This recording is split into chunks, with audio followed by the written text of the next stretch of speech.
Let's jump over to David. David, you are a Mason, not a Freemason, not Nicole. Mason, as in bricklayer, right? You work with your hands. Like the difference between your hands and mine is evident, right? You don't get calluses from. I'm a little bit of a prima donna. You don't get calluses from these, you know. But we have a few pictures of David's work. Here's a house. Yeah. He made like the whole thing. Like he was general contractor and did the majority of the work. Like he made the house. Next slide. Here's a picture of the side. Here's the brick. Next one.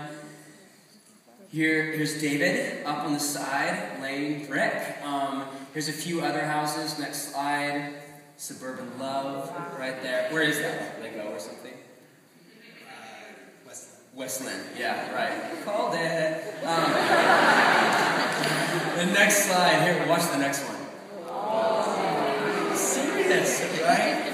He made that with these things right here. How crazy is that? Tell the story. Like, how did you become a Mason? Like, what's the backstory to working with your hands? I actually didn't become a Mason on purpose.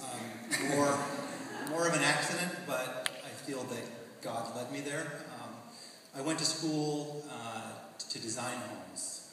So everything from junior high on, I did a lot of drafting, a lot of design, space planning, and kind of worked homes from the inside function to the outside. So I've always had a passion for design.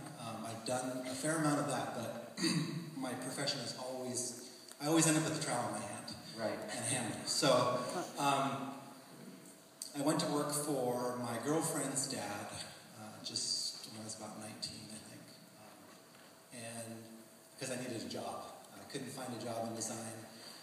So I ended up being his helper, just climbing up a ladder all day with him. And he was a bricklayer. He was a bricklayer. Yeah.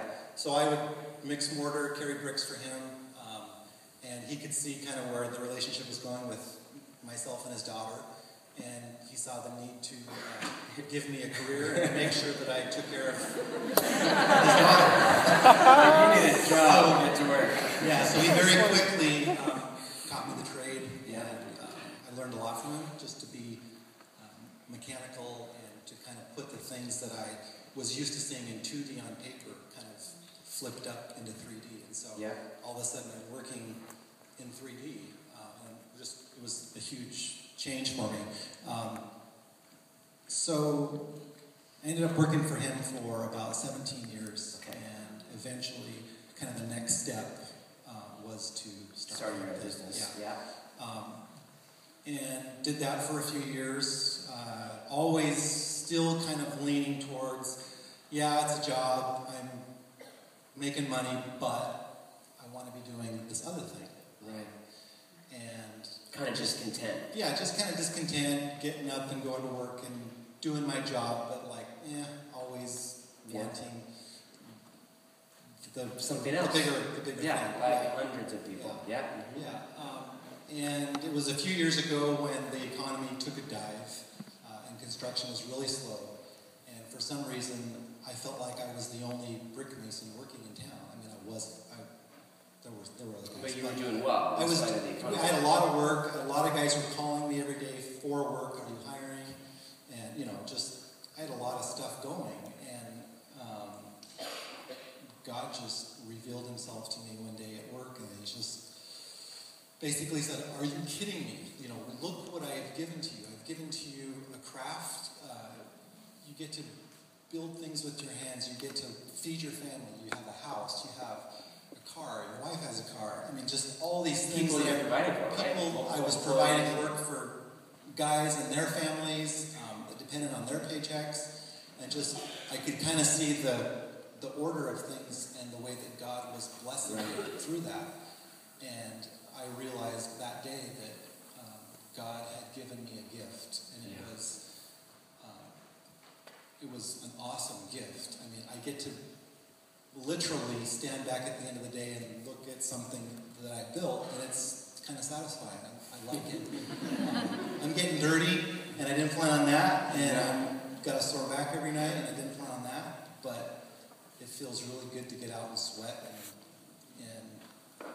put a hole in my jeans or whatever. But it's rewarding in that fact. But then the most rewarding part about my job now is that every day, probably it doesn't go by, that I'm driving down the road and I'm thanking God for my gift. And I just thank you for the gas in my tank and a job site to go to and a healthy body to be able to do that. And I mean, literally Friday I did that, and God just blessed me so much in kind of worshiping Him through the gift that He gave me all at the same time. And Dude, wait, you mean worshiping God through laying brick? You can do that?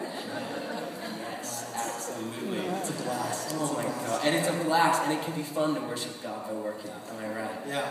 Wow. And I love David's story because for what you said, 17 years, he's discontent, he wrestles, and he finally resigns to the fact, okay, I'm really good at this.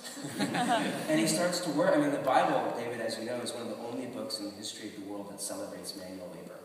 I mean, it was countercultural in the first century, more so than today. And God celebrates men who make stuff with fingers and hands and arms. Adam was a gardener, Jesus was a carpenter, Paul was a tent maker. And God is really into men and women who make stuff with hands, and you do really well. And I love that you see your work and your worship as one and the same. Absolutely amazing. Let's move over to Serena. You're up next.